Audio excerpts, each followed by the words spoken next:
Hi, good morning, everyone. Today we're going to talk about Thomas. Thomas is mentioned as an apostle in the Synoptic Gospels, and the Synoptic Gospels are Matthew, Mark, and Luke. In the Gospel of John, Thomas is a main character in two important stories. We kind of can see Thomas as a pessimist. We don't have a lot of evidence for this, but based on the evidence that we do have of Thomas before the death of Jesus, I want to say it's John 11. Hold on, let me double check myself. Right? Isn't that it? I'm going to have to fact check myself again. John 11:16. Yeah. That's what I was talking about. Woo. All right. So, in John, we're going to focus on John right now. The reason I say that we can kind of characterize Thomas as a pessimist based on the information that we have about Thomas. Firstly, before Jesus' death is when Jesus and his friends hear about Lazarus' death near Jerusalem. And of course, Jerusalem is kind of the center of all this opposition that Jesus is facing. They hear about Lazarus' death, and Thomas is kind of darkly replies, and this is John 11:16. Yeah, let's go to Jerusalem that we might die with Lazarus, right? So literally, I guess the NIV translation is, yes, let us go there that we might die with him. And his words are almost prophetic. And when they get to Jerusalem, it doesn't take very long for the entire world to fall apart for all of Jesus's friends. So Thomas sees Jesus arrested in the Garden of Gethsemane, and then Thomas runs, right, with most of all the other Jesus's friends, except for the couple of women and Jesus's beloved disciple that stand by him when he is crucified. But Thomas does watch from a distance as Jesus is crucified. And that was, as you can imagine, it was completely devastating and earth-shattering for all of Jesus's friends and followers. And Thomas was no different. You know, he was just completely decimated by Jesus's death.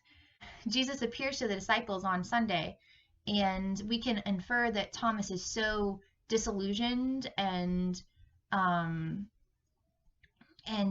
devastated by the death of Jesus that maybe that's why he isn't there when Jesus appears to the other disciples and shows them that he is indeed alive. But Thomas is not there.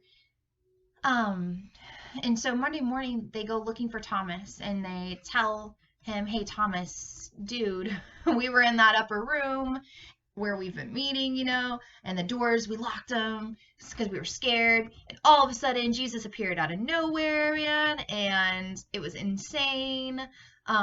There were holes where the nails had been, and he pulled, and it was just... It was so crazy. He pulled back his tunic, and we saw where the spear had penetrated his side. And Jesus wasn't sick, he wasn't dying, and he was alive, and he was raised from the dead, dude. It was amazing. It's so crazy. He's alive. It's crazy, right? And Thomas is like, yeah, no, nope, I don't believe it. You're seeing what you want to see. You know, you're kind of having this.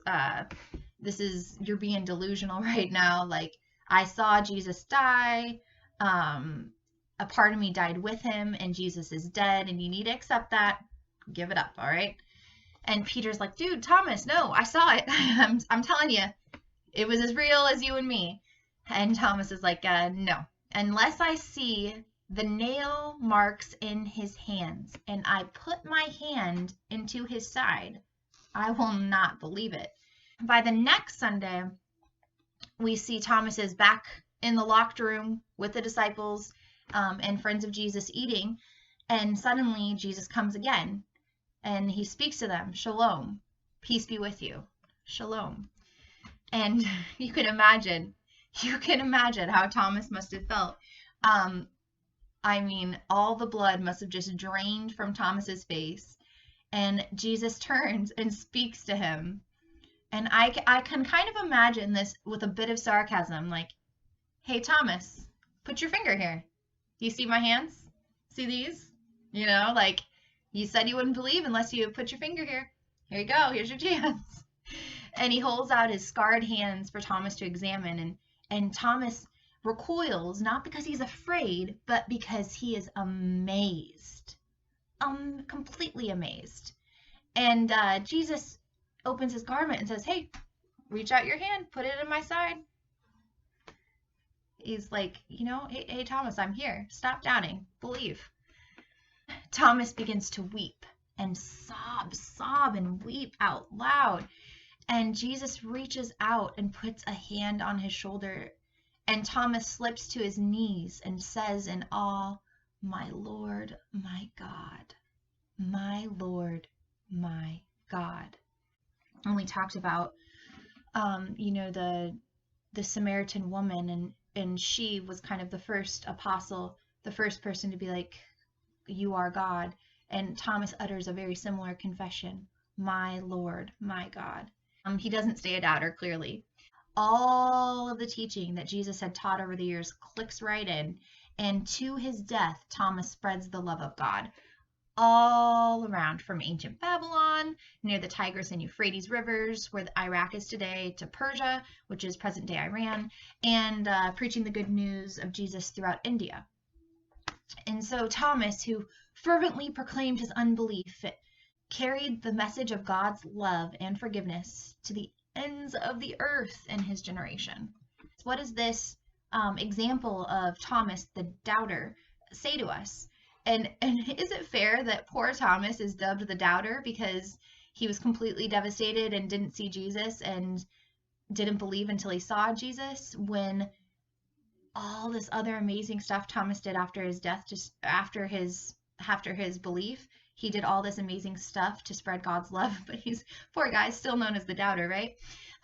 But if Thomas could speak to us today and to doubters today, if he could speak to all of us, with our senior years gone, our proms gone, our family members out of work, some family members sick, the entire world in turmoil, if he could speak to us who have seen our hopes and our dreams destroyed in many ways, doubting, Thomas would tell the story of Jesus's life and how Jesus's life gave him new life.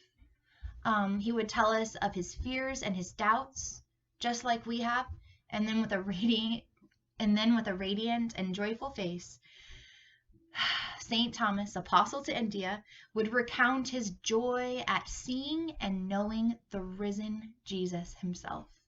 My Lord, my God. And we can find comfort, we can find hope, and we can find peace in our darkest hours with those words, my Lord, my God. My Lord and my God.